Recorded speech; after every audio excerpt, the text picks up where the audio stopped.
Okay, so the function is given f of x is equal to square root of x. Um,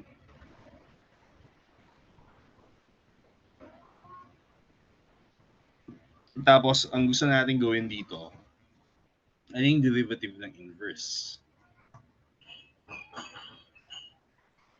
So, without calculating the inverse.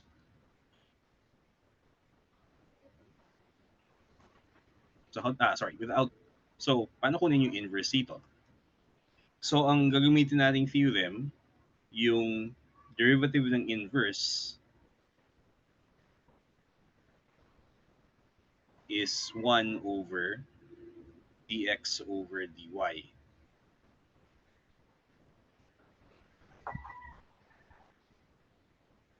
Well, sorry, dapat baliktad rin na x yung ano eh. Yung ginagaya natin x and y. No? So, derivative with respect to x. So, dx over dy. So, the derivative of the inverse is equal to 1 over dy dx. So, ito yung ano, yung function. So, what you need to get is, using f of x equals square root of x, ano yung derivative ng inverse function? So, let's check. So, ang derivative ng square root of x is 1 over 2. so 1/2. Tapos nun, magkakaroon ng square root of x. Tapos yun na, no? So, what we'll get is 1 over 2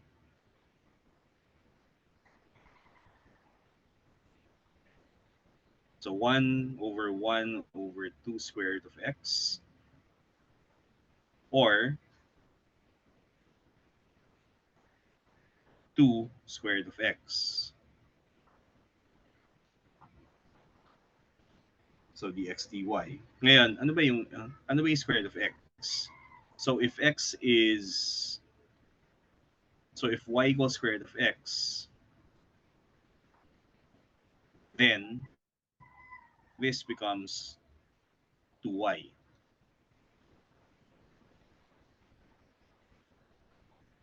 So yun yung derivative ng inverse function. So yung f inverse evaluated at y, taking the derivative with respect to y is going to be 2y. Okay, ngayon ang inverse function. Yung f inverse of x is so dito babalik na natin, di ba? So that's going to be x squared. And yung derivative ng f inverse with respect to x is now 2x from here. So it does work out. Yung main na ano dito kasi, yung main na reason why it works is pag ginraph natin isang function, let's say may function tayo dito na monotonic. Tapos yung inverse niya, di ba, it's going to be may mirror reflection. So at this value, so for this value of x, we get y. And then, I think better what tayo isang function na alam natin inverse. So let's look at the graph.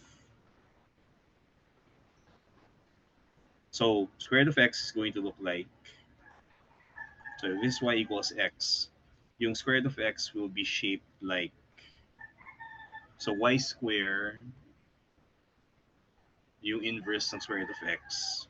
So when y is 0,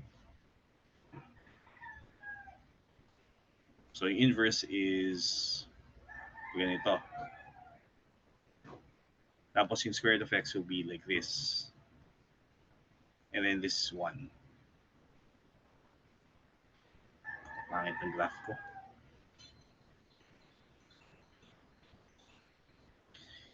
Okay, and then let's see. When x is, for this value of x, this is going to be the value of y. Ngayon, for this value of y, so yung inverse about, for this value of y, so if this is x, then it carries to this value of y. Ngayon, for that value of y, the inverse will give you this value, this value.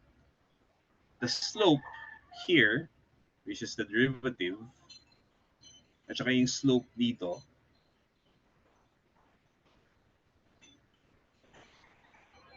yung expected na behavior niyan is going to be dapat inverses sila. Kasi yung rise over run dito, at saka yung rise over run dito,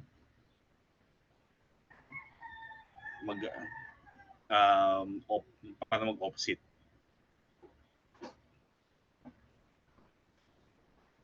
Or flipped over. So yung delta y dito, so yung delta x at saka yung delta y, so yung slope ng inverse is delta x over delta y. Ngayon, at this point, that's going to be, yung slope naman ay delta y over delta x. So we form the same triangles. Tapos makita natin na multiplicative inverses sila. Okay, so let's now go to an exercise.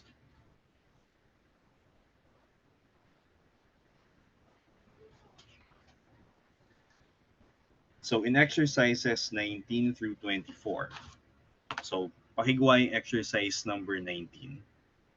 So let me stop sharing here. Exercise 19. Yeah. So in exercise 19 through 24, y equals f of x and x equals f inverse of y. Verify that dx dy is 1 over dy dx.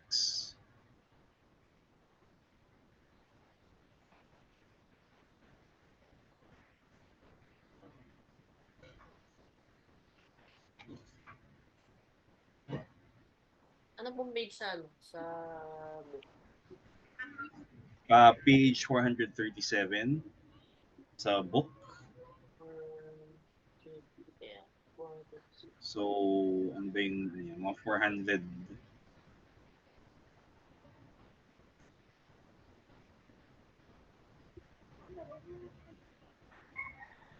Ano ba?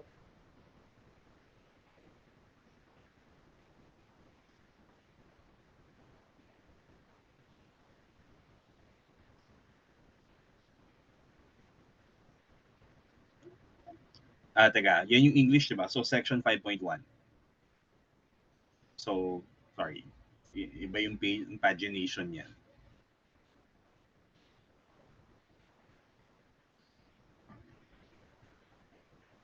So, section 5.1, number 19.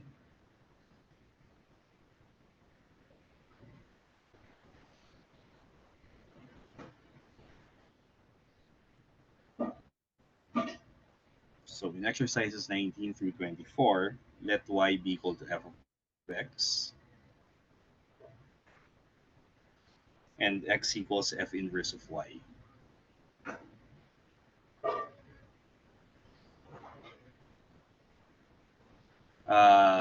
Wag prime. F raised to the negative 1.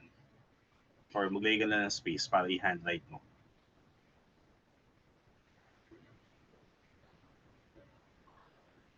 And verify that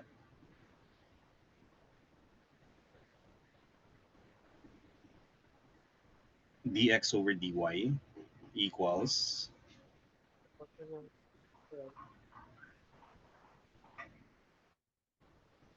1 over dy dx.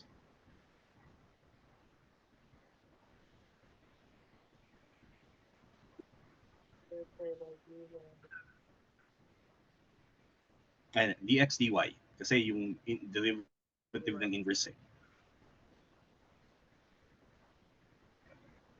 is equal to 1 over dy dx.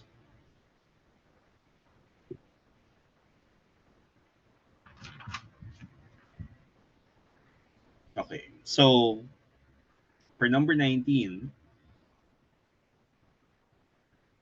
so letter A muna.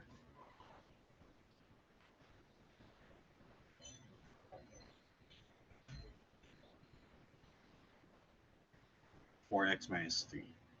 So,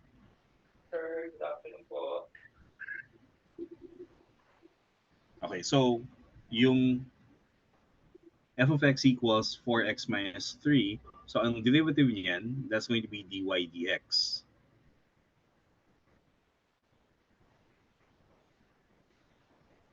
Oh, wait. Ayun.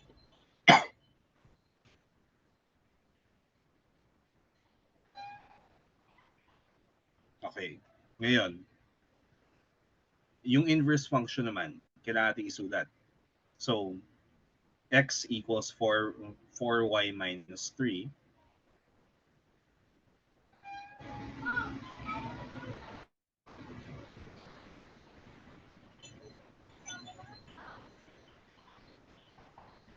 Teka.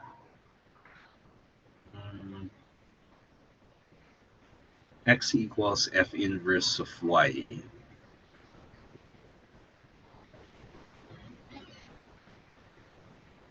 Teka, parang pera. Ano yung f inverse of y?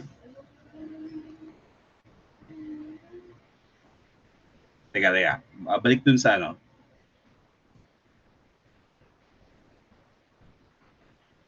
Akyat ulit. Pag ginawa natin x equals 4y minus 3, and you solve for y, that's f inverse of x. So f inverse of x is equal to x plus 3 over y.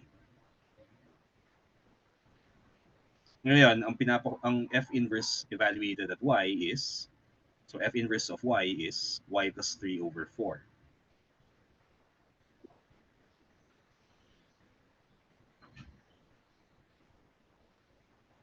Hindi, tama yan. F inverse of x kasi yung ginawa natin dyan eh.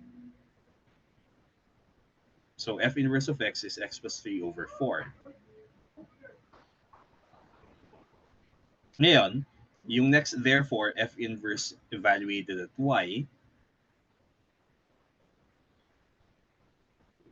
is equal to y plus 3 over 4. Okay, so ano derivative niyan?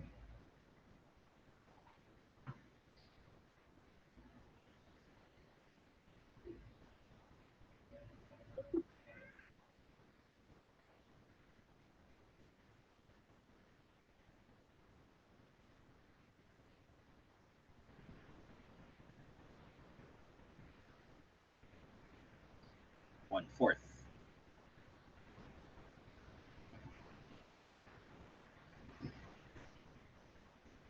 Ngayon, tingnan mo yung dy dx.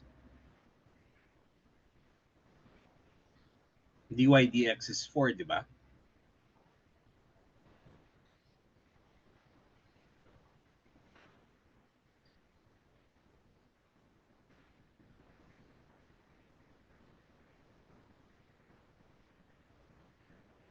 dx 1 over dx dy is 1 over dy dx. So it actually works out. Kasi dy dx is 4, so here 1/4 din yun.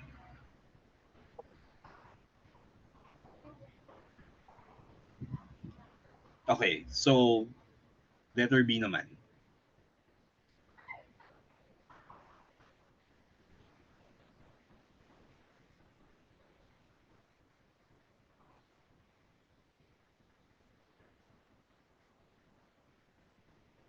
Okay, so that's y in terms of x. Okay, so on, so y equals square root of x plus 1.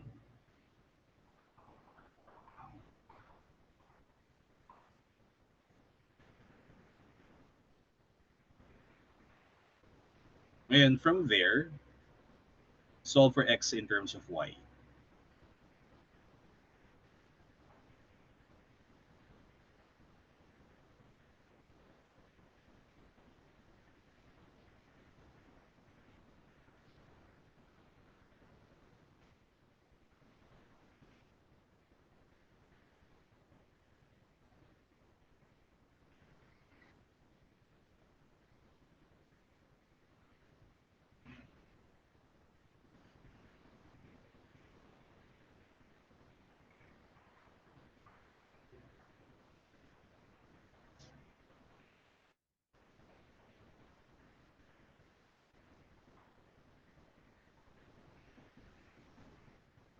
Ano yan? Diba?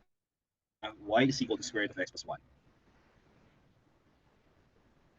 So, ang derivative niyan is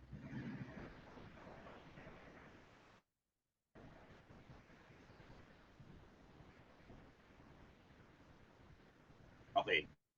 Ngayon, solve for x in terms of y. Para makuha natin yung inverse.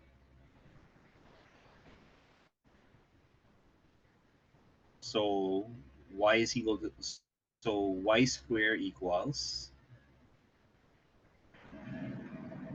x plus 1. Therefore, x is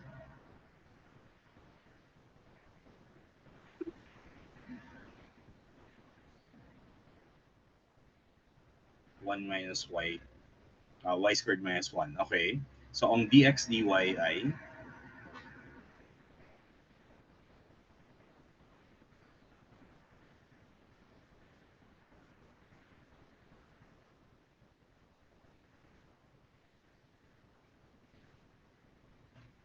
teka, bakit 2y, ba't may minus 1? 2y lang. Ngayon, ano ba yung ano? Ano ba yung 1 over dy dx? So, by sulat, 1 over dy dx is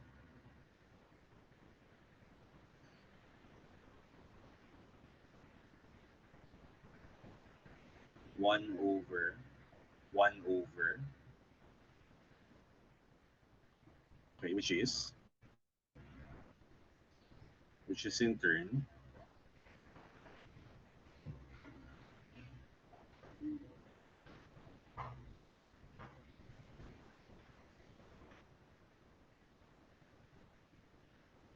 yeah, hindi. Remember, 2 square root of x plus, so, sige. 2 square root of x plus 1 equals 2y. So, from there, anong conclusion natin? Dx dy, so in this case, is dx dy equal to 1 over dy dx?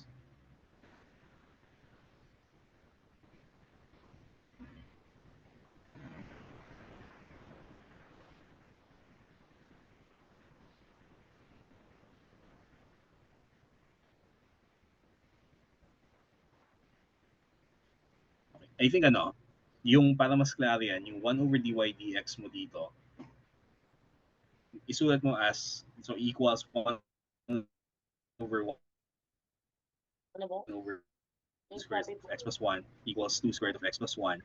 Yung after ng line ng dx dy is 2y. Yung equation after that. So, dx dy is equal to 2y. The equation after that, isulat mo na dyan na equals to y.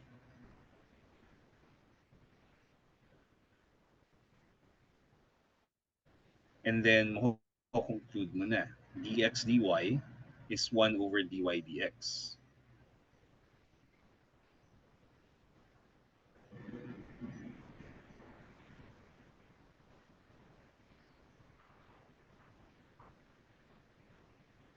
Or therefore, dx dy is ganyan.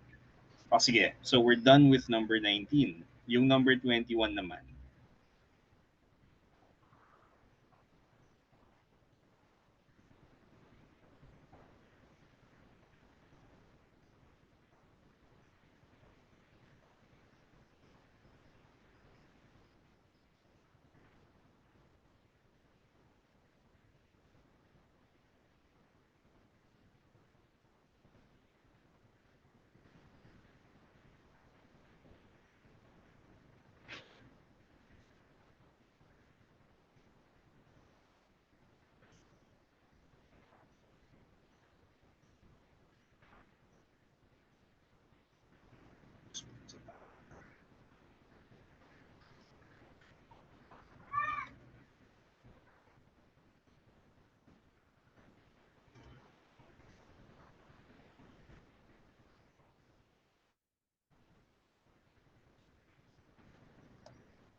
Teka, tama ba yan? Y is equal to 1/5. Hindi, gagawin mo lang solve for x. Kasi ang kailangan lang natin x inverse of y.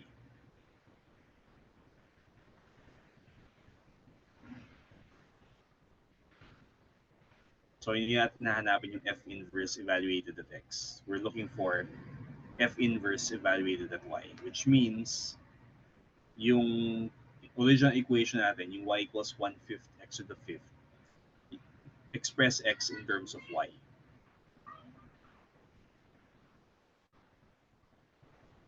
Or solve for x. So, yung first step dyan ay 5y equals x to the 5th.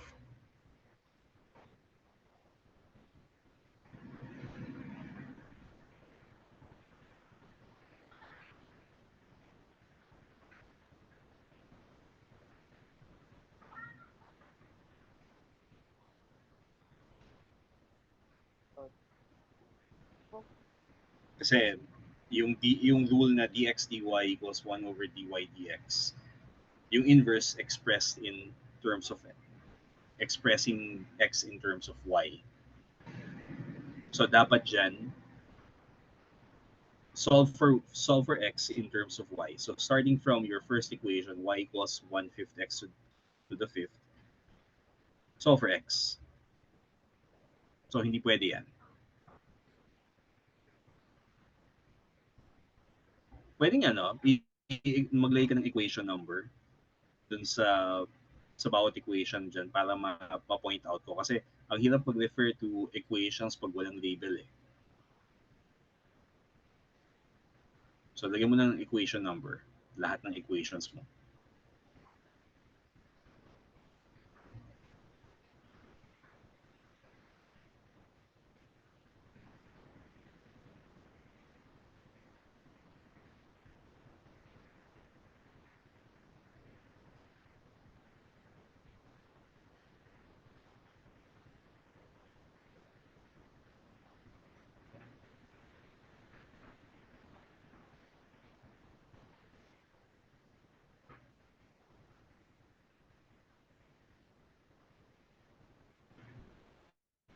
Hello?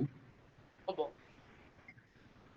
So, pwedeng lagyan mo ng equation numbers yung mga equation mo dyan. Kasi ang hirap i-point out eh.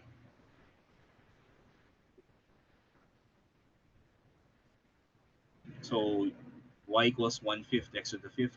That's open parentheses. So, equation 1. So, and then equation 2 yung kasunod. And then equation 3. Yung equation 3, ang pinapahanap sa atin, hindi yan. Hindi express y, hindi flip yung x and y. Instead, yung theorem, ang ginagamit, solve for x in terms of y. So, from 1, solve for x. So, hindi dapat maging x equals 1/5 y to the 5th. So, isolate x. Express x in terms of y. Start from equation 1 Ayun. para mahanap natin yung inverse.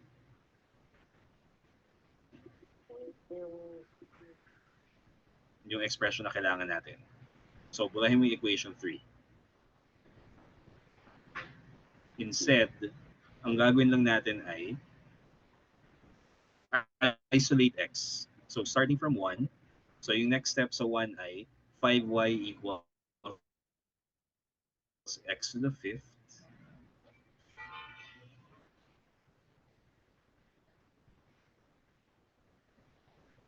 So, from 1, 5y equals x to the 5th. Therefore, x is, so 5th root of 5y. So, that's equation number 3, equation number 4. Equation numbers.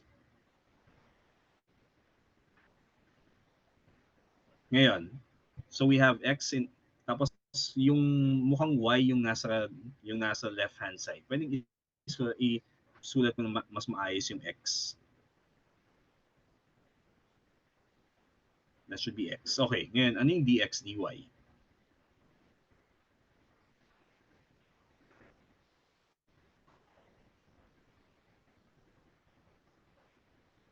fifth. I think mas useful na i-break mo yan into fifth root of 5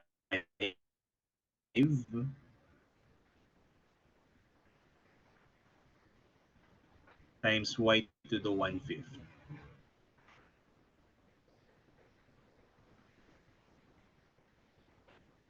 Okay, and then take the derivative.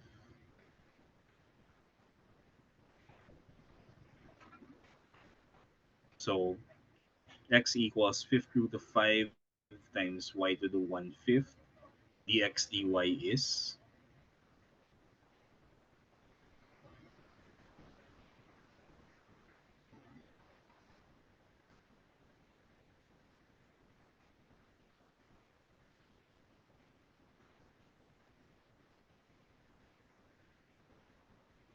Ako sanay magsulat ng dy sa baba eh.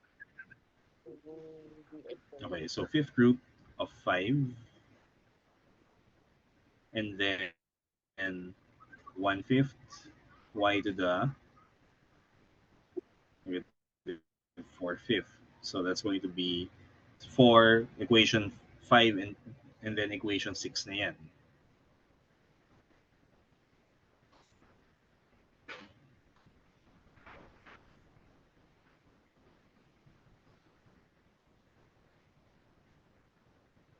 Okay, so from there, what is 1 over dx dy?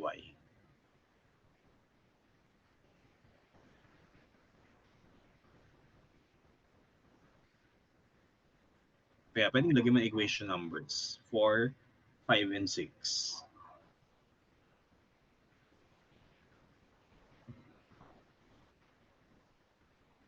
Okay, ngayon from 6, 1 over dx dy is,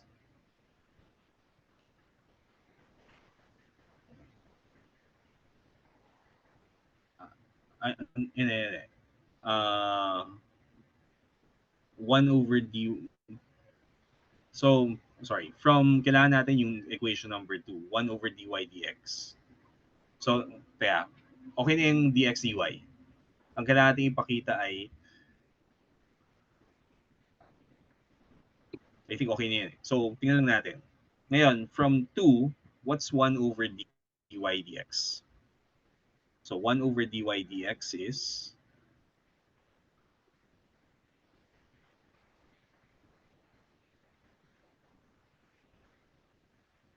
so from 2, that's,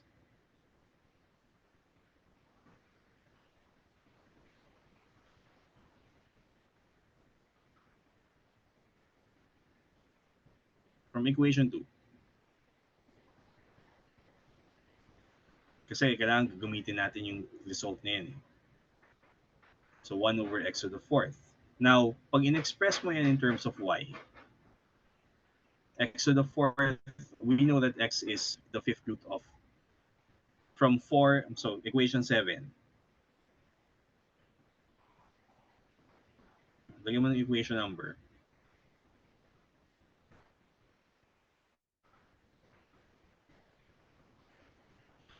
Lagyan mo ng equation number kasi tapos yung ano. So from 7, so actually suot mo yun. From 7 and, and 4, what is 1 over dy dx?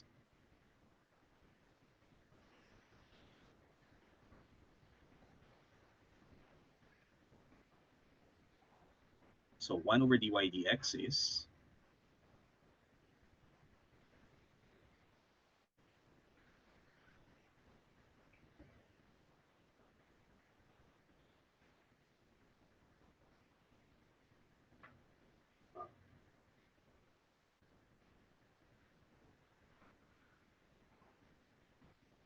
okay, or 5 to the 1 over 5 to the 4/5 times y to the 4/5 din.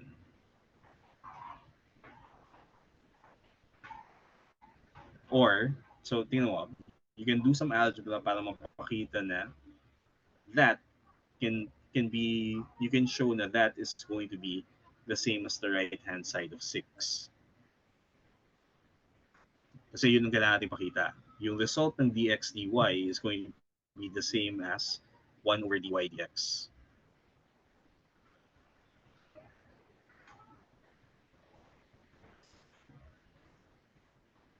Hmm.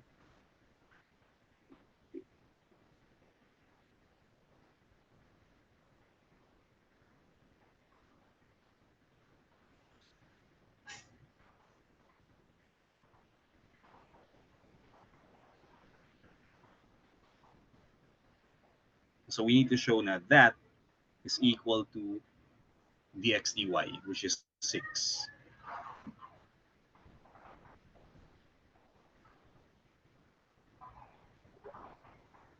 So do some algebra on the right-hand side to show na yung expression na yan reduces to yung right-hand side of 6.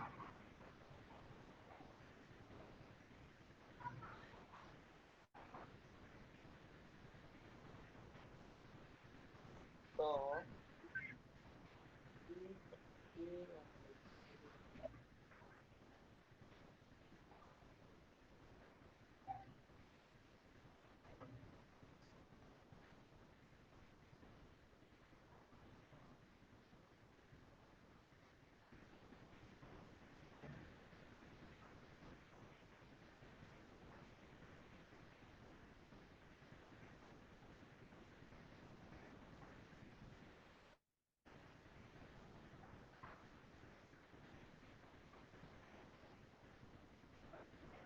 Kaya, fourth root yan ng, bakit y to square root of y to the fifth? Teka, may problema yung ano, yung denominator mo dyan sa ano, sa dx dy. That should be fifth root 10, di ba? root. Fourth. Ayan. Tapos, Okay, ngayon, i-rationalize lang na, anti-rationalize lang natin. So,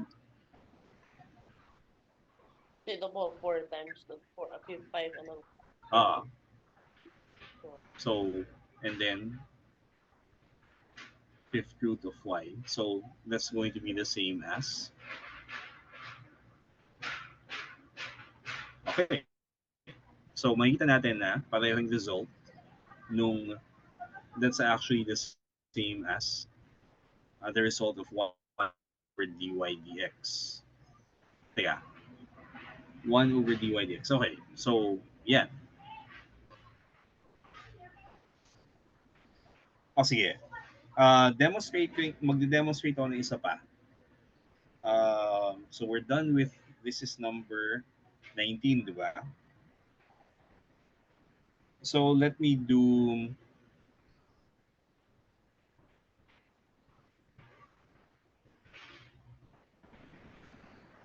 um, 22 square root of 4. Ito. So demonstrate ko yung number 22. Ay, before that, sige, pakigawa, that's number 8, that's number 19, letter A, di ba? Sorry, number 21, letter A. So yung letter B.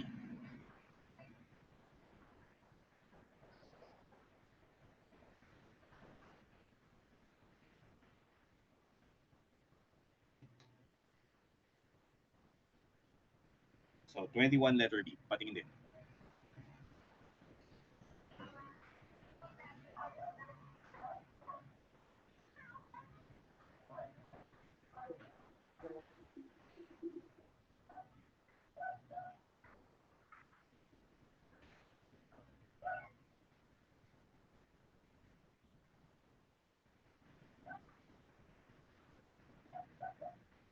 Okay.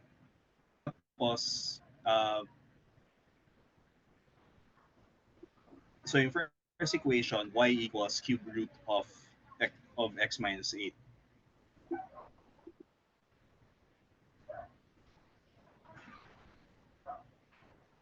And then, ano yung dy dx? Sorry, unahin muna natin yung paghanap ng inverse. So, what's x in terms of y? So, so start with y equals cube root of x minus 8.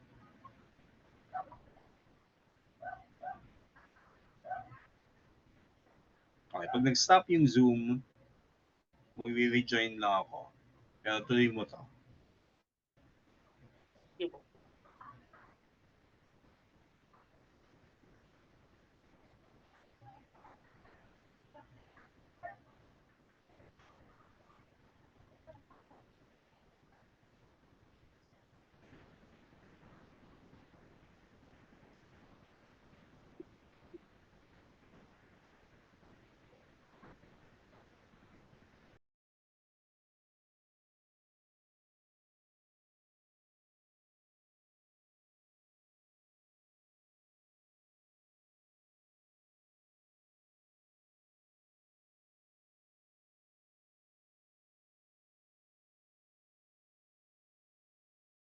Hello po.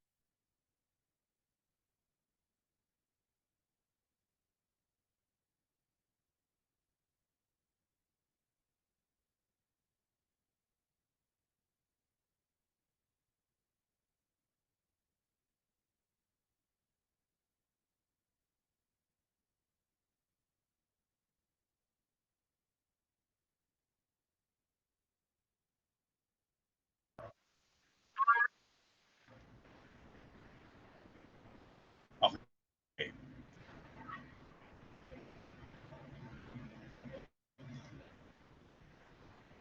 So, pakituloy. So, y equals cube root of x minus 8. And then,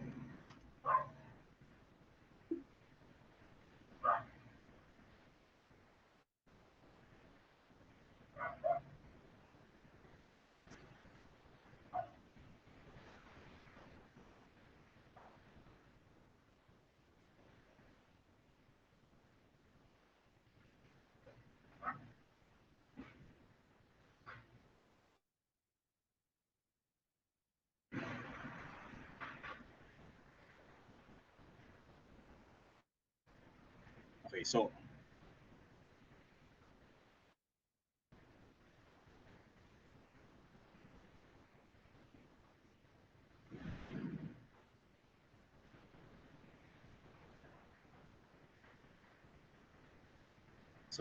x minus 8 square. So, sige, ngayon, express x in terms of y.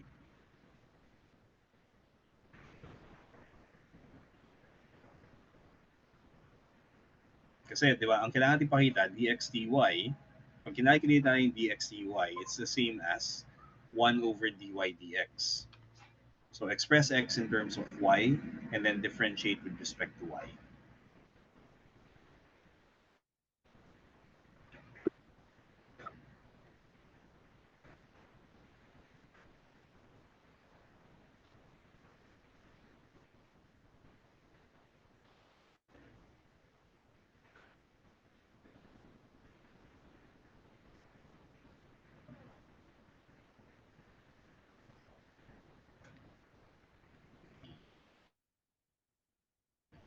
Size.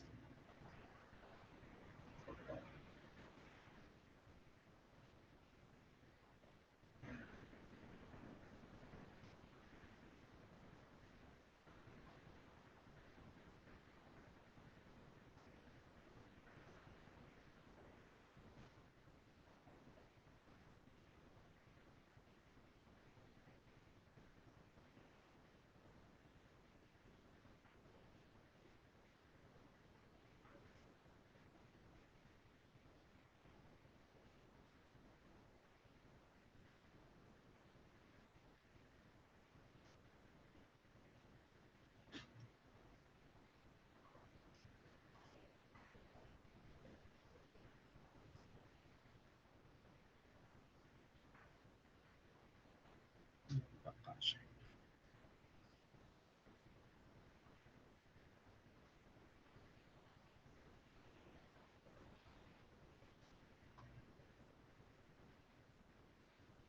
Kaya tapos po eh. Inis mo. Hindi. Remember, your yung ginagawa natin dito ay from y in terms of x, solve for x in terms of y.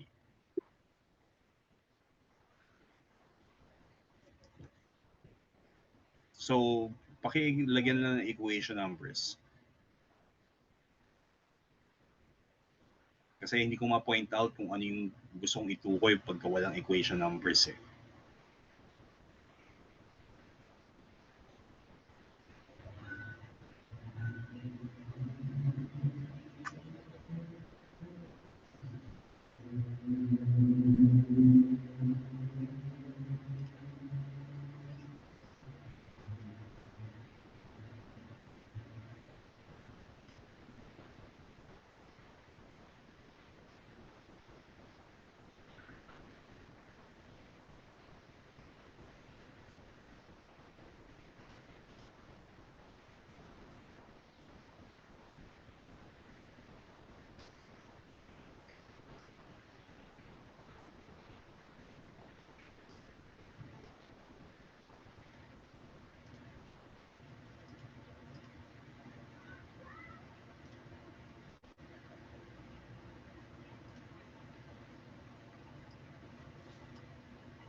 Teka.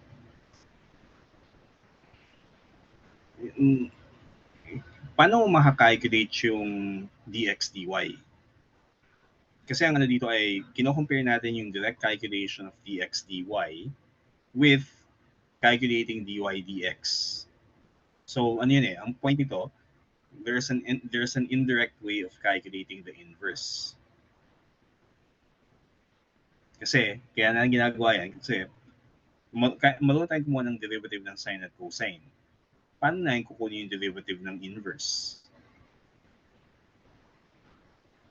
Teka, I think para mas clear, let me do an example. Yung 20b, yung 8x cubed.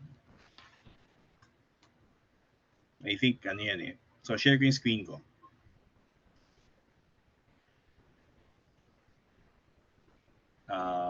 So let me do an example first para makita mo yung ano, yung flow ng argument.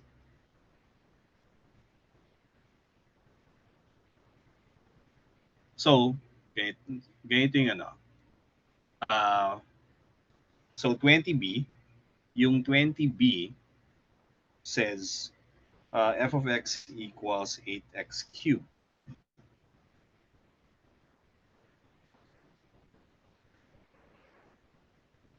So let's call this equation 1. Tapos 2 columns para mas kita para siya in one on one page. Ngayon, from 1, masusulat ko yung y equals 8x cubed. Ngayon, ang gusto kong gawin dito, so yung first step, solve for x in terms of y. So, y over 8 equals x cubed. Tapos nun, x is equal to y over 8 to the 1/3.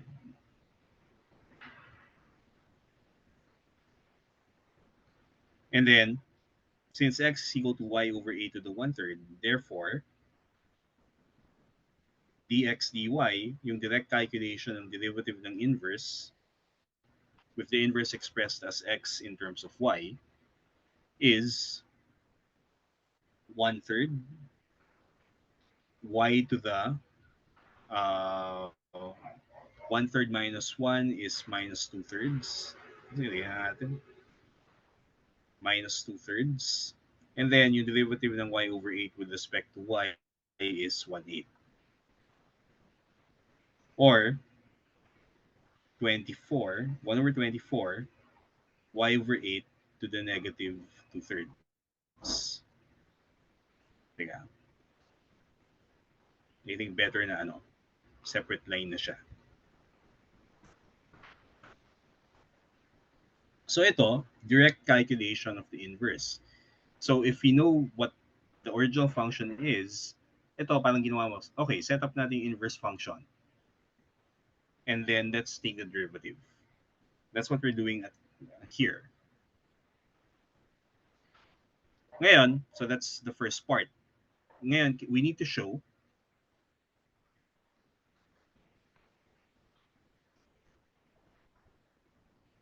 that dx dy, which we've calculated already, is equal to 1 over dy dx. So ito yung kailangan i-prove. So, consider 2. Yung derivative with respect to x must be 24x squared. Anong equation number yan? 6. So the statement 7, equation 8, and then ano yung 1 over dy dx? That's going to be 1 over 24 x squared. But x is equal to y over 8 to the 1/3. So from 9 and 10, dy dx is equal to 24, 1 over 20, sorry, 1 over dy dx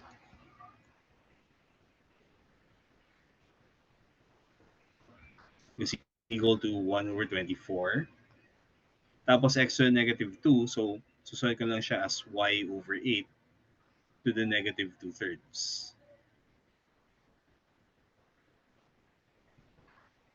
So ito, so from 11 and 6, we see na dx dy is equal to 1 over dy dx. And that's equation 12.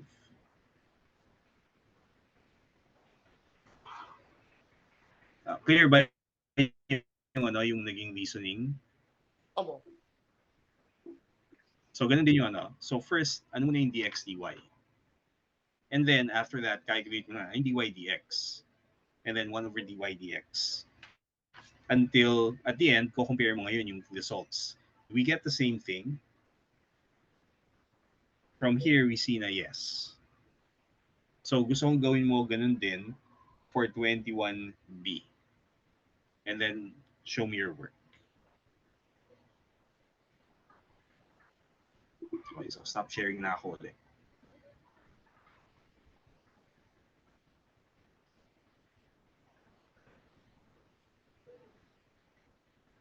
Kaya, tingnan, screenshot ko kaya to para may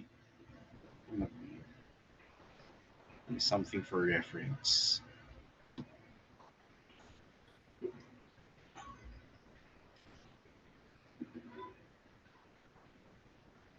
Screen.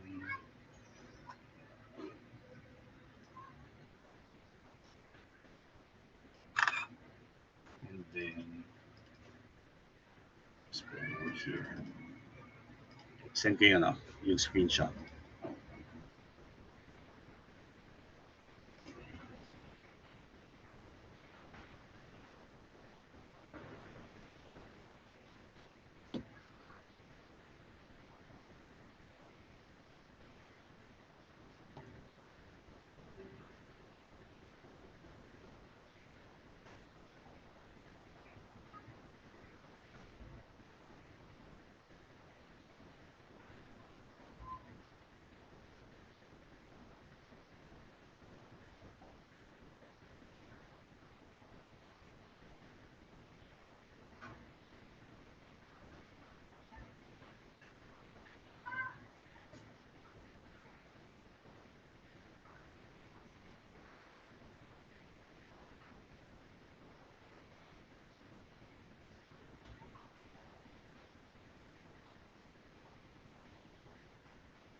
Okay, so meron ka na expression for dy dx.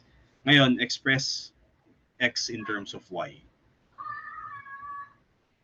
Sorry, kailangan mo i-calculate yung...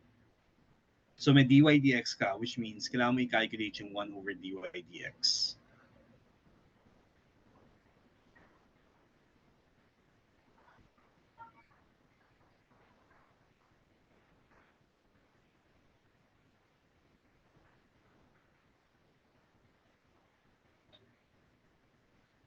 Okay. So ngayon, since na-calculate mo yung 1 over dy dx, yung next step, kailangan express mo ngayon yung x in terms of y. Okay, lagyan mo na ng equation numbers.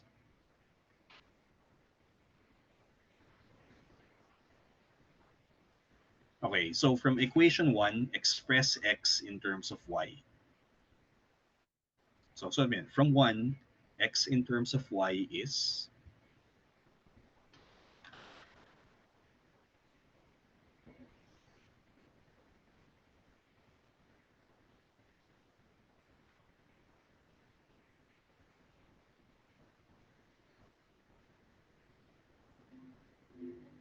y cubed plus 8. So y cubed is x minus 8, y cubed plus 8 equals x. Okay, so that's equation number 4. Ano yung dx dy?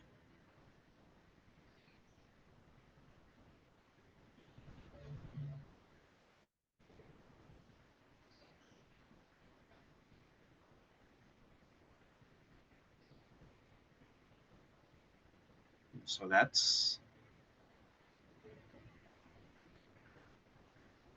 so from the previous equation, pag kinuha mo derivative with respect to y,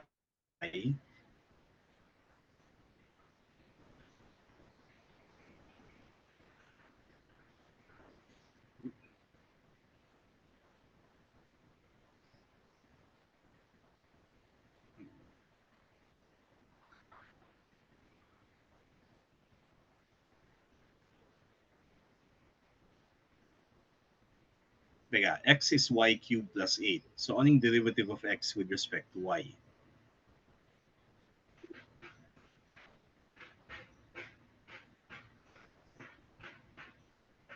So 3y square. Ngayon, kailangan pakita na that, so how do you show that that is equal to, yung may expression kanina, di ba, for 1 over dy dx. Tingnan mo ulit. So move up.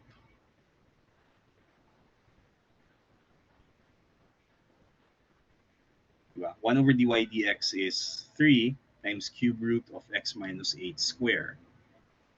So what's the step to show na, okay, equation numbers. Kasi hindi ko masabi kung ano yung gusto kong itukoy na equation without the numbers. So, how do you show na from equation 5 that 3y square is also becomes 3 cube root of x minus 8 square? Anong kailangan mong gamitin?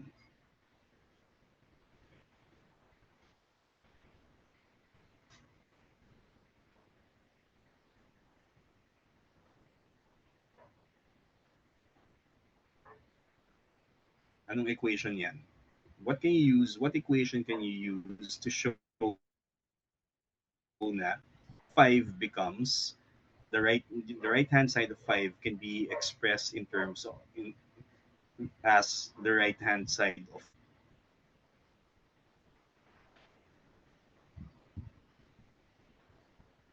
kailangan mo makita yung buo eh. So iakyat mo pa yung akyat mo yung scroll up kasi kailangan makita mo yung ibang expressions.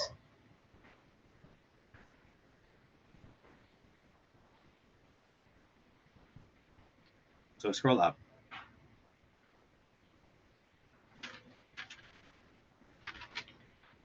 Okay, ngayon, tingnan mo, yung right hand side ng 3 at yung right hand side ng 5. Paano mo mapakita na equal silang dalawa?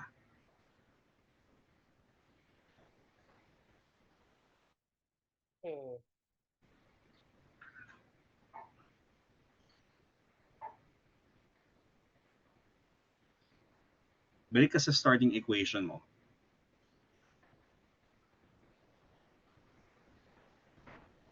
Yung equation number 1. So we'll just substitute it. So using equation 1, so from 5 and 1, dx dy is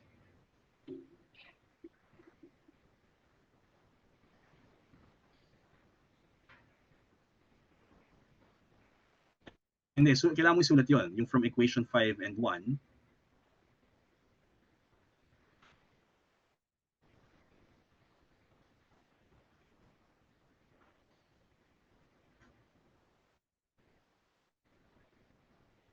dx dy is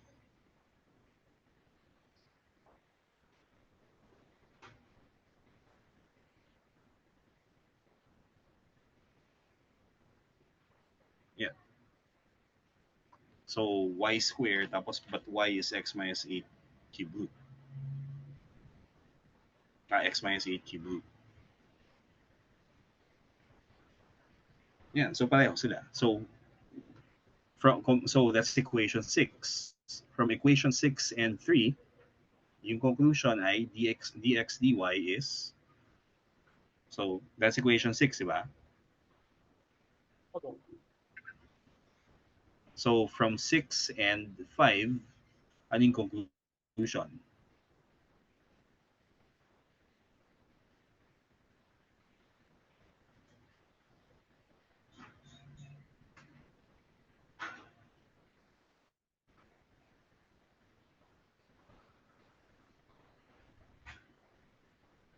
Kailangan mo isulat yun kasi remember, you have to argue na you're arguing that dx dy is equal to 1 over dy dx. So, so that the argument will be sensible, kailangan mo i-combine from statement 3 or equation 3, diba? And equation 6.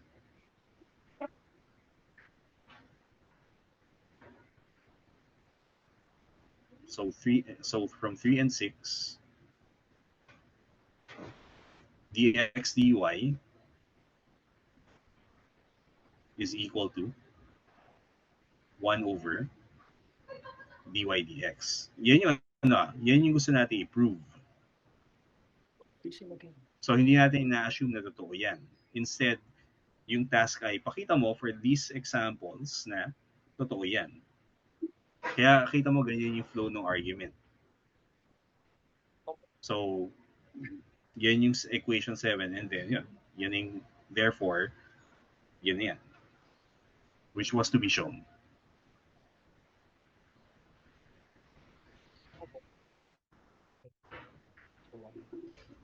Ito kailangan lang kasi klaro kung yung ginagawa, yung goal ng problem. Okay, so we're done with 21B. Ngayon, yung 23.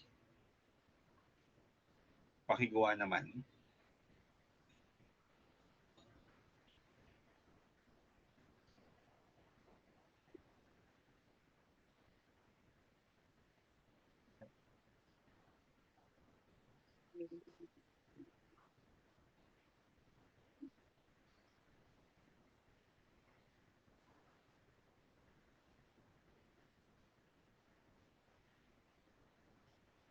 So let's do Pag nagsosolve po 22. si Joshua, sir, tama po kayo sa UK, yung parang similar po yun, sa, na yung syllabus sa Shingli. Mm. Yung kasing next na kukunin ni Joshua, nagtitake po siya ng online courses sa EDX eh.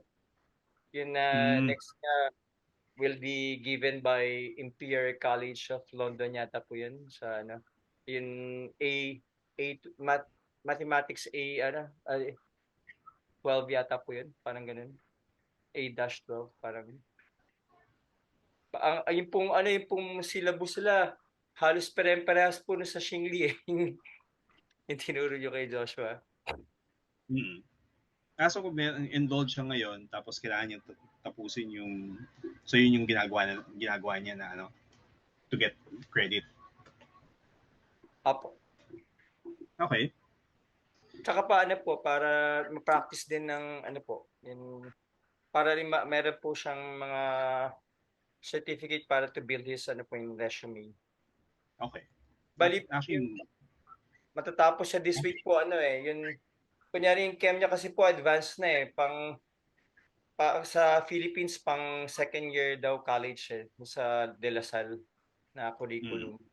Pero doon sa Gen Chem pa lang yung natapos niya po, pang first year pa lang sa MIT po yung nagbigay bali. Bali matatapos siguro within on Sunday or before Sunday po.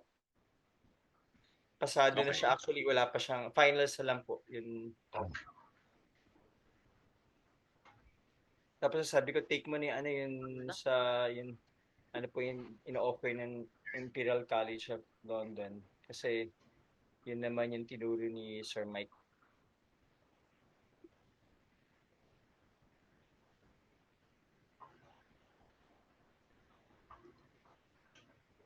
Actually, kasi kaya sila similar kasi yung Singapore syllabus for A levels,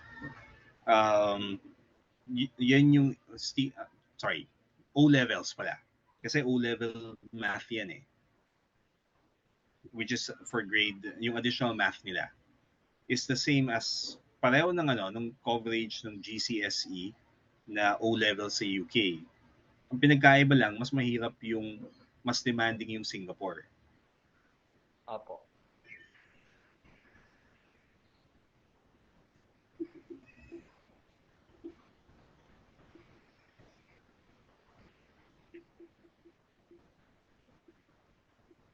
So yung mga sabihin po yung sa mga top universities sa Singapore, mas stressed out yung kids kesa sa UK.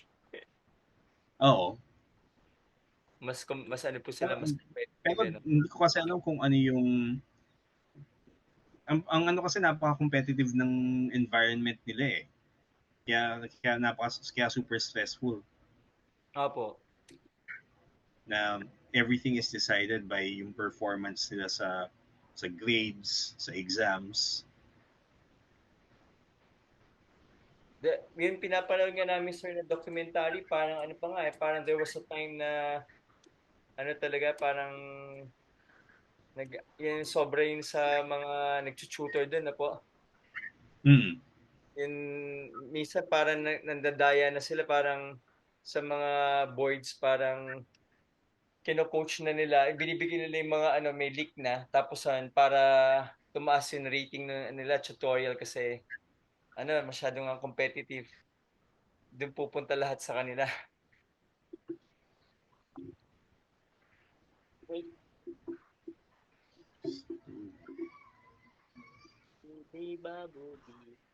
Kasi sa Shingli, sir, hindi po yun ang usual na ino-offer sa Philippine curriculum, no, sir? Mm. Teka, paano ma-calculate yung 1 over dy dx? Di ba you have to solve... sorry. Okay, sige. Yan pa rin, no? Sige. Okay na yan. So, yung other half ng proof.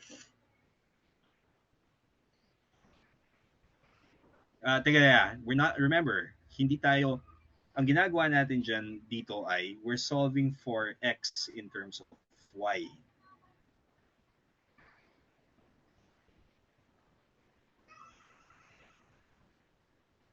So, tingnan mo yung equation number 1.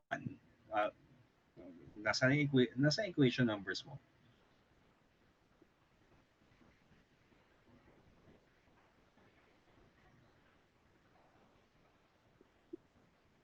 Okay, so from equation 1, solve for x in terms of y.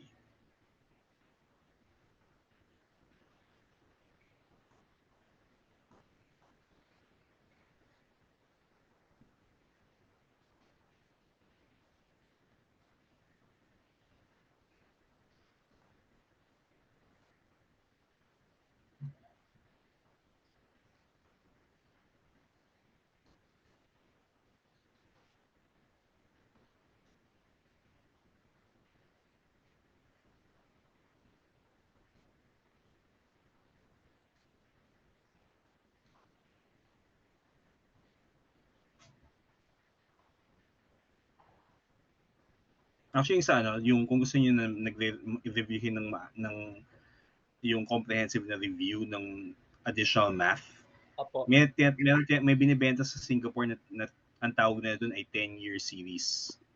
So, yung 10-year series is compiled O-level exams for additional math. Iba-ibang subjects eh. Pero may specific for additional math na pwedeng sagutan ninyo for practice. Ano Uniquely po, naman yun eh. kung publish yung Xingli rin po? Xingli, maraming nagbebenta na gano'n eh. Xingli Marami po. has a 10-year series. Ay, okay po. So, pwedeng kumuha kayo ng old exams. Apo. Solve X po, no? Solve for X.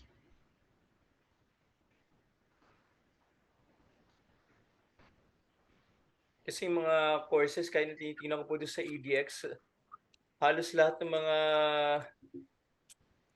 except yung sa mga arts siguro po, no? Pero halos lahat, kailangan ng math.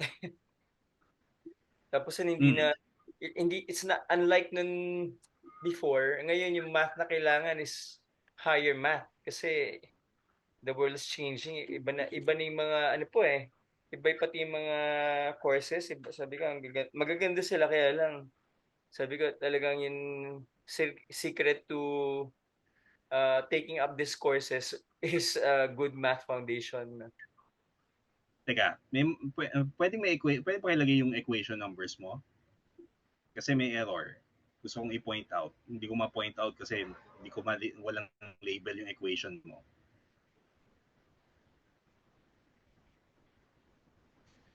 Okay, so yung equation 6, paki-check yan. So yung 2x nilipat mo negative.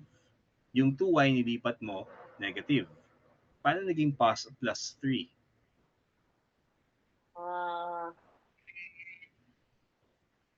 Okay, Careful mo. Okay, so ngayon, pwede mo i-factor out yung negative sign eh. Kung mas convenient para sa'yo. Kailangan mo po, parang kasi 2y plus 3 over y minus 2 tas negative. So, pag nag-low di high, high di low. So, curly bracket lang. So, low is y minus 2 minus high over low square.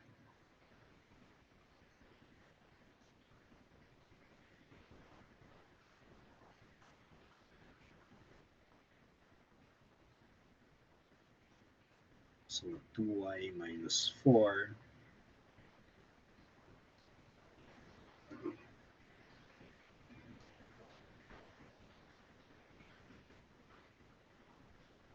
Teka, paki-check nung Teka, ang makukuha natin ay wag mo nang gusto ko lang ma-check yung yung value. So we get 7 over y minus 2 square. Ano yung common dx dy?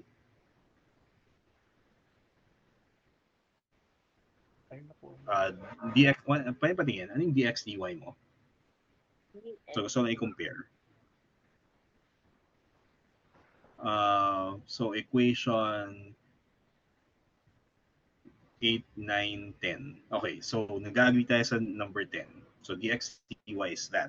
Ngayon, we have to show na dx dy is going to be equal to 1 over dy dx.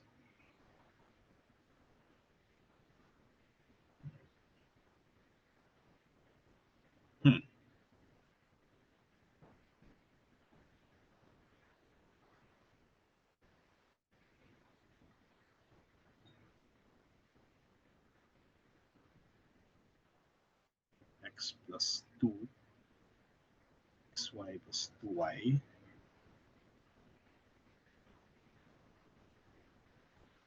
And then simplified, high, d low.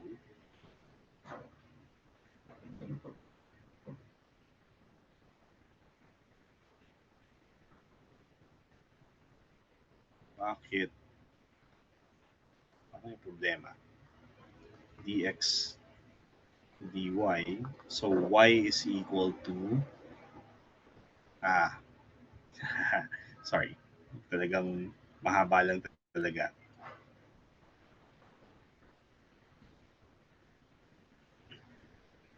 2x minus 3 over x plus 2.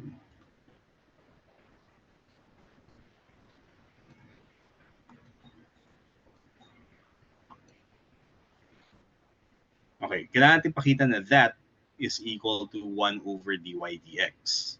So we have to express the right-hand side of 10 in terms of x.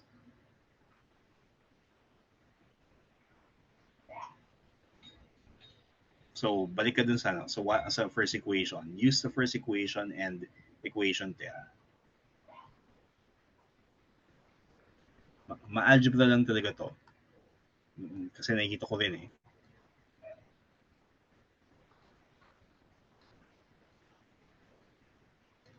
X plus 2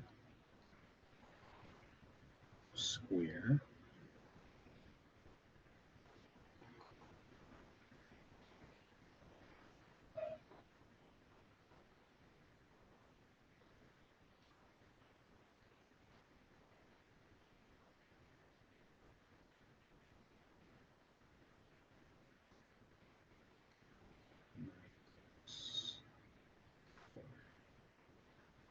oh, it does come out.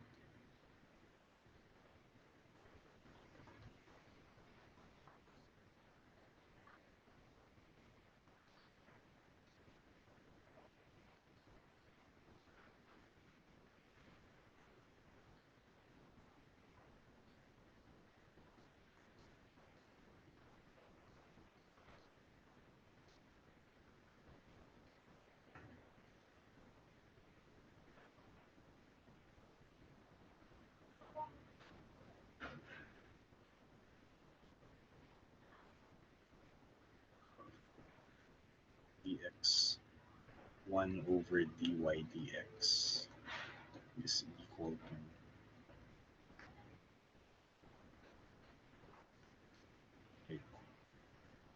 is 5. Yan, ulong ko lahat.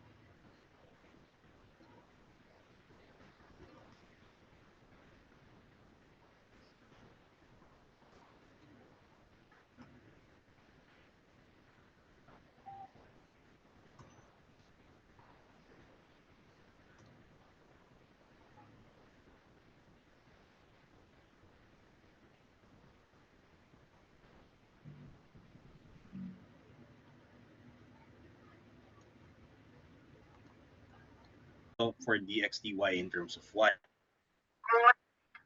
Tapos na eh. Ngayon, di ba, ang goal natin, ipakita na ang dx dy calculated is going to be the same as 1 over dy dx. Tingnan mo yung 1 over dy dx mo. So go up. Ano yung expression na nakuha mo for 1 over dy dx? Express. Bakit y minus 2 po dito? Hindi y plus 2. Eh, tama talaga yan. So ngayon, kailangan, in terms of y pa yan eh. So kailangan mong i-express yan in terms of x. Ah,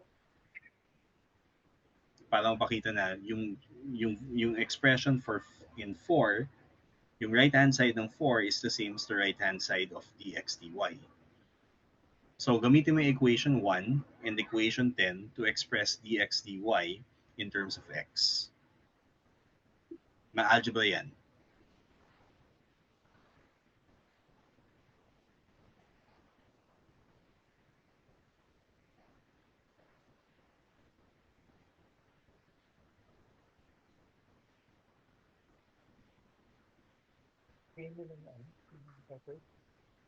hindi. Tapos na yun.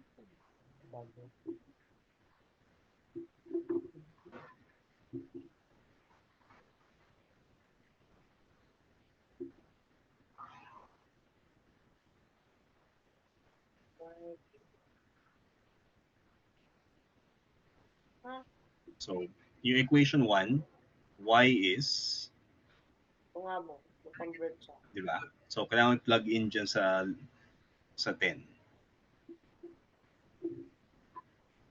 Para hindi nakakalito, kopyahin mo yung equation na yun. Okay mo na po. Equation.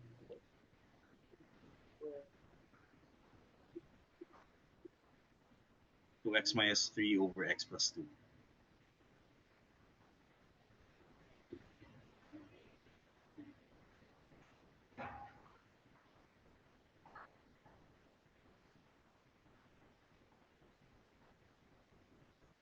itabi mo siya. Like, y equals that. Para pwede mo makita. At saka maayos yun. Kasi hindi siya magkakasya dyan eh. Huwag mo lang siyang i-fit. Or kailangan mong i-scale. Fit mo nga din siya, Josh, muna. Sa tabi. Meron akong dalawa. Ano? Okay, so, and then close parentheses.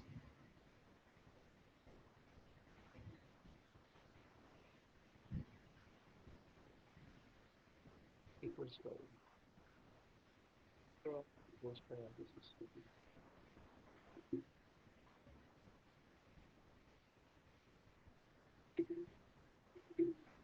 Okay, ngayon, ang kailangan mong gawin ngayon sa equation 11, simplify.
Ay, may minus 2 pala.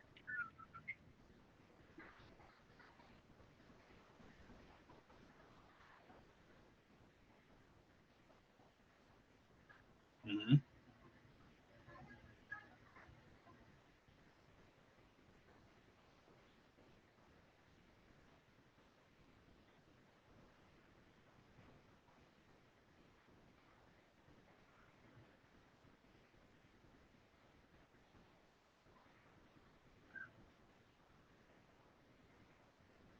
So, dividing by a fraction, that's going to be 7 times yung multiplicative inverse para mas malinaw.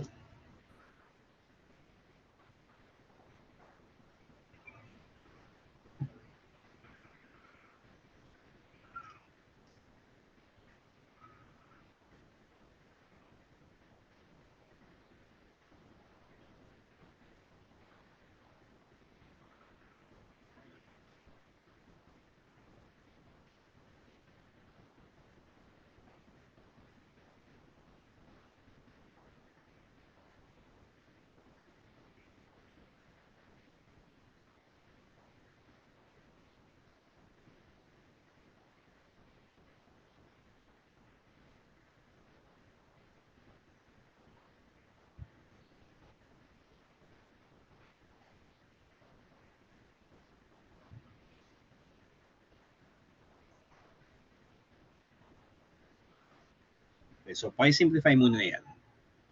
Kasi kailangan yan yun. I-compare natin yan sa 1 over dy dx.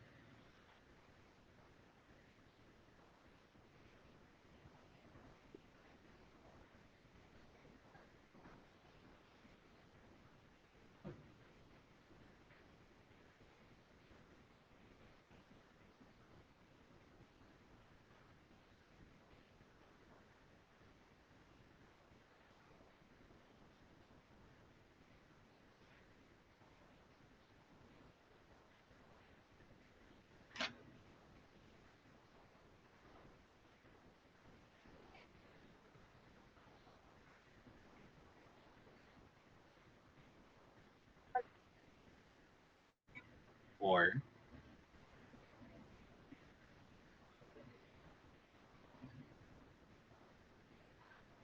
7 over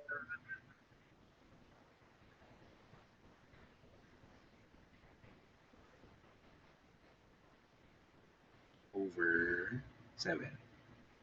Okay, so dx dy is x plus 2 square over 7. That's equation number, so 11, 12, 13.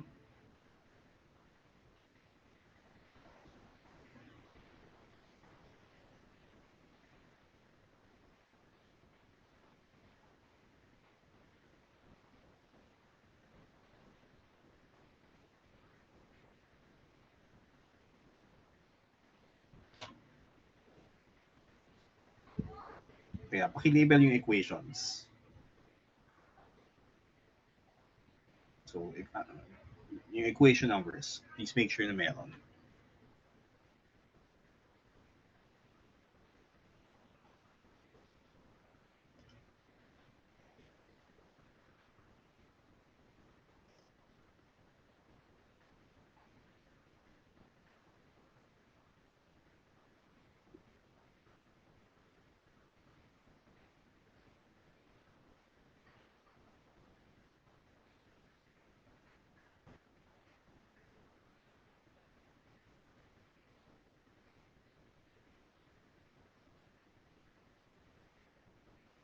Teka,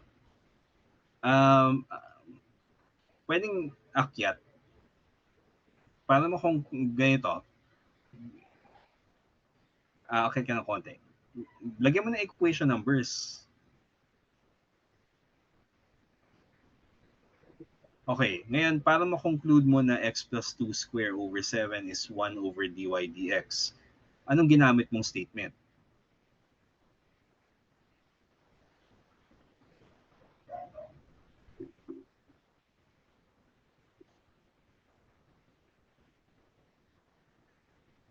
So from 13 and equation number 4. Kaya ano yun eh. Kaya mo na-conclude yan. Okay, so yung next, sige, itong number 24, for additional practice.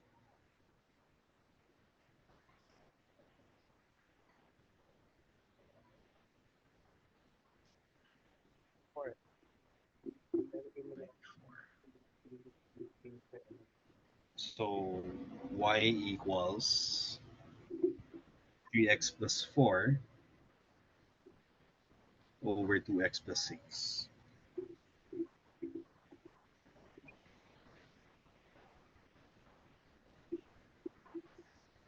So low, be high.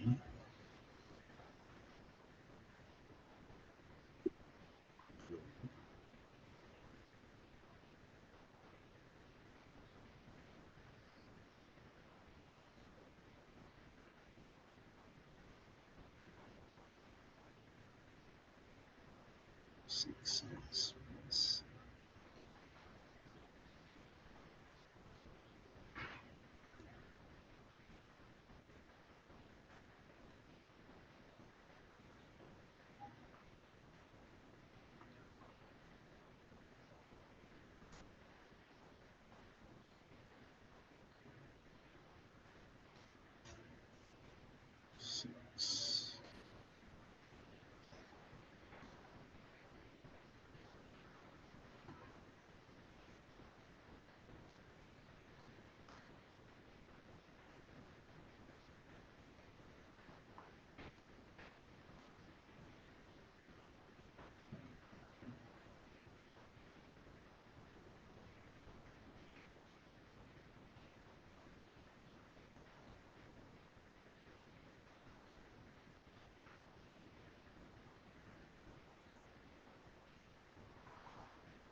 Teka, kamusta na?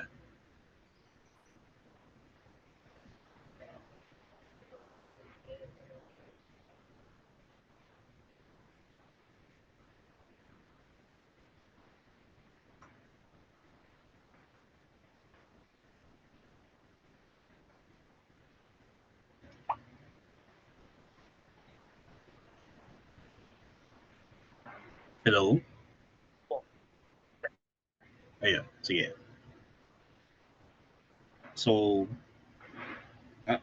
ano yung first line, y equals 3x plus 4 over 2x plus 6. And then, tuloy mo siya.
Teka, saan galing yan?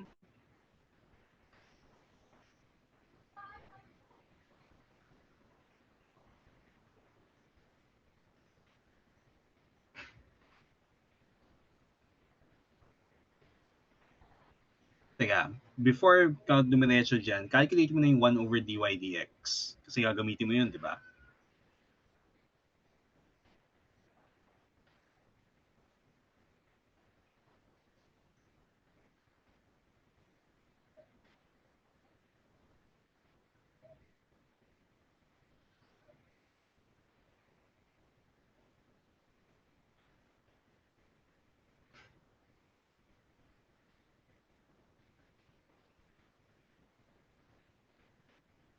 Okay.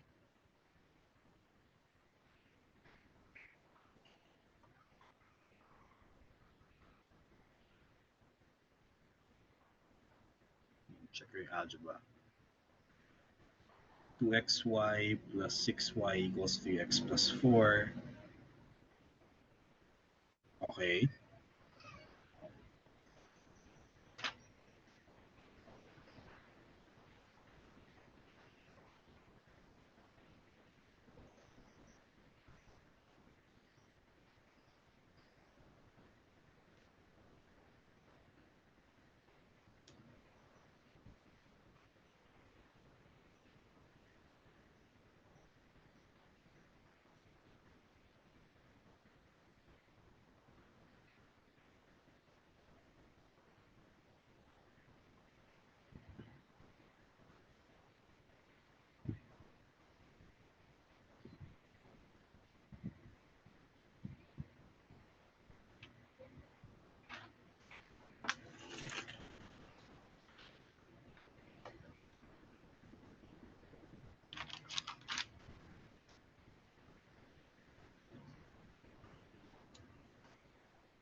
Okay. So,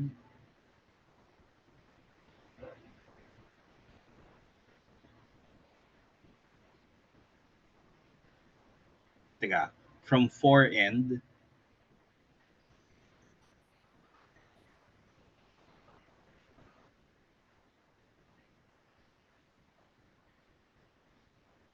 ano equation number yung ano?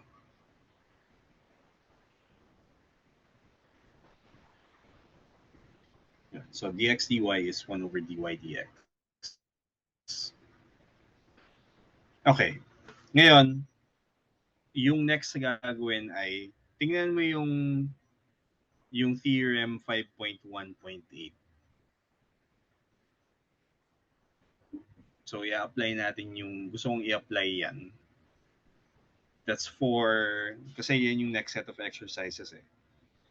In exercises 25 through 41, find f inverse prime evaluated at D. So, i-note ko lang yun, yung theorem. So, let me share my like ko sa notepad ko. So, yung theorem, yung sa 5.1.8, ito yung conditions. F is continuous.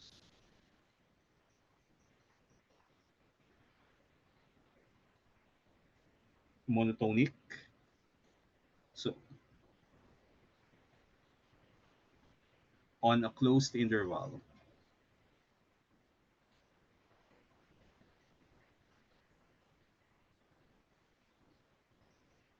A to B.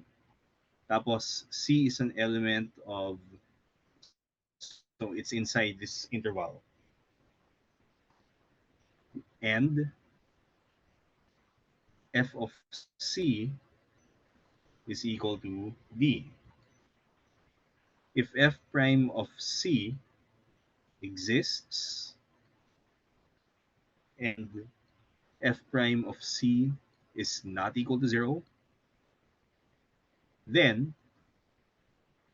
f inverse derivative evaluated at D exists and f inverse derivative evaluated at D is equal to 1 over f prime C. So, yan yung statement. Teka, screenshot ko lang.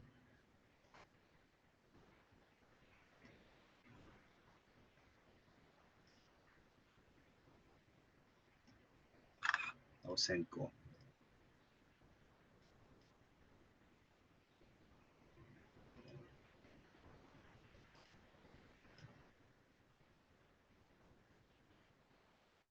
So, yung next set of exercises dito, yung sa 25 onwards, gagamitin yung theorem na yan. So, just an example.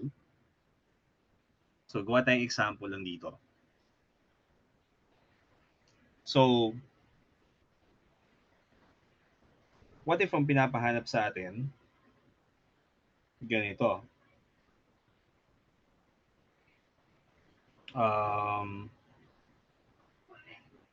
Let's say f of x is equal to square root of x.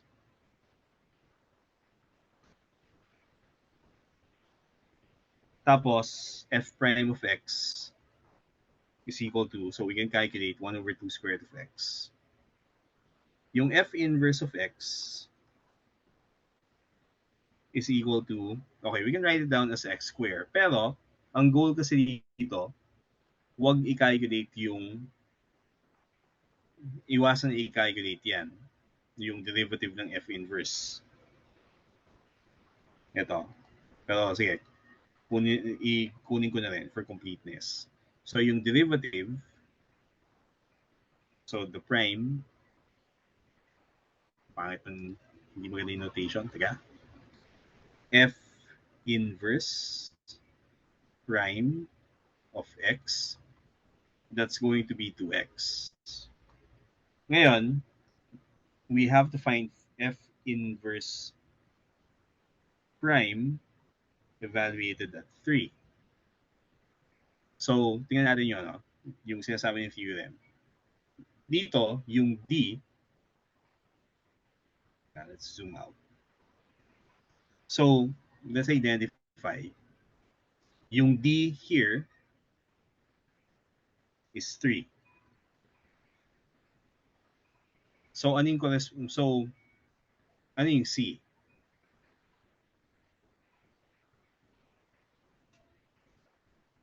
So, f of c is equal to d. So, ano ba yung square? So, square root of, so dito, to find c, square root of c is equal to d, which is 3. Or c is equal to 9. So, ayan. Ngayon, yung derivative, so f inverse prime evaluated at 3 is equal to 1 over f prime evaluated at 3. So if you want to get a derivative, plug in lang natin. What's f prime? It's 1 over 2 square root of x. So it's just 2 and then square root of 3. So pansin mo, sa method na to, hindi natin kailangan, we don't actually need to get the inverse. We can skip this so long as we know these two. Tapos alam natin, anong point i-evaluate sa inverse. As long as we know this, tapos we can solve for ano dapat yung what c gives 3, then we can evaluate the inverse at 3. These 3, so this should be c is 9.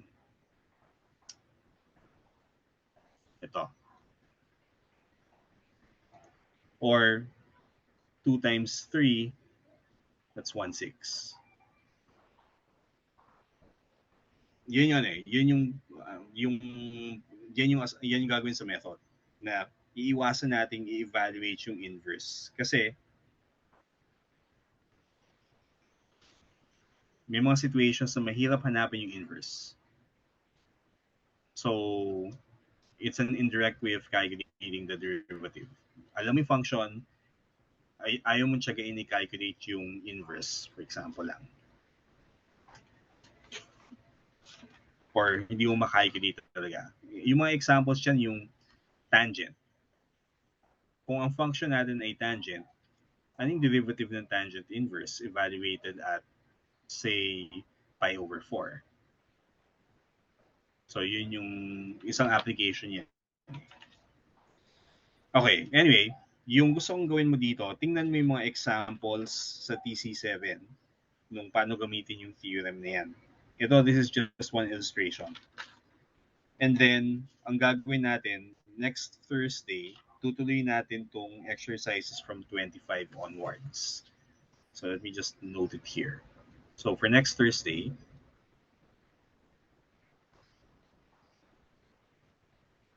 we'll be doing TC7, section 5.1, numbers 25 onwards. Tapos ano may mga problems dito na kailangan ng fundamental theorem of calculus. So, isi-skip natin yun. Yung fundamental theorem of calculus, yung first fundamental theorem. So, we'll also look at the first fundamental theorem. Pag nakaka-encounter na tayo niyan, babalikan natin yung fundamental theorem. So, kasama sa mga gusto kong mabalikan natin, yung section, kasi alam ko pinag-usapan natin to pero hindi natin masyadong ginamit. Yung paano kumuha ang derivative ng isang integral. Oo nga po na.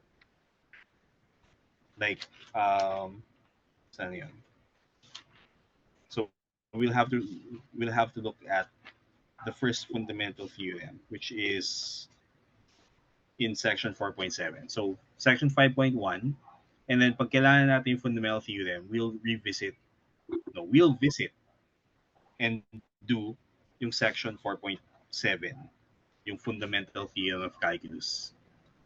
So, hindi natin prove. Instead, ang goal lang natin ay gamitin yung fundamental theorems. Kaya ba po yung proof nun? Tricky siya kasi yung definition mismo ng definite integral ay may tricky din. Hindi siya usually pinoprove at this level.